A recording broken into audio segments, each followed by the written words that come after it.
ఈరోజు సాయంత్రం కూకట్పల్లిలోని నల్ల చెరువును ప్రారంభించనున్నారు సీఎం రేవంత్ రెడ్డి. హైడ్రా మొదటి దశలో అభివృద్ధి చేసిన 6 చెరువుల్లో కూకట్పల్లి నల్ల చెరువు ఒకటి.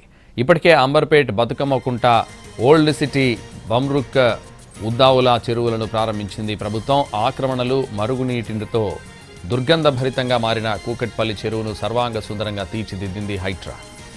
30 ఎకరాలున్న నల్ల చెరువు కబ్జాలతో 16 ఎకరాలకు పరిమితమైంది. 2024 సెప్టెంబర్లో ఆక్రమణలను తొలగించింది హైడ్రా. ఎఫ్టీఎల్ పరిధిలో నిర్మించిన 16 వ్యాపార షెడ్లను తొలగించింది. చెరువులో వేసిన నిర్మాణ వ్యర్థాలు, దశాబ్దాలుగా పేరుకుపోయిన పూడికను తీశారు. 16 ఎకరాలకు కుచించుకుపోయిన చెరువు ఇప్పుడు తిరిగి 30 ఎకరాలకు విస్తరించింది. నల్ల చెరువులో బోటింగ్ సదుపాయం కల్పించనుంది ప్రభుత్వం. అభివృద్ధి తర్వాత ఆహ్లాదకరంగా మారాయి నల్ల చెరువు పరిసరాలు. 5 కిలోమీటర్ల దూరం నుంచి కూడా వాకింగ్, విశ్రాంతి కోసం వస్తున్నారు సందర్శకులు. పిల్లలు ఆడుకునేందుకు కిడ్స్ ప్లే ఏరియాను ఏర్పాటు చేశారు. ఓపెన్ జిమ్తో పాటు 1.5 కిలోమీటర్ మేర వాక్ వేను రెడీ చేశారు.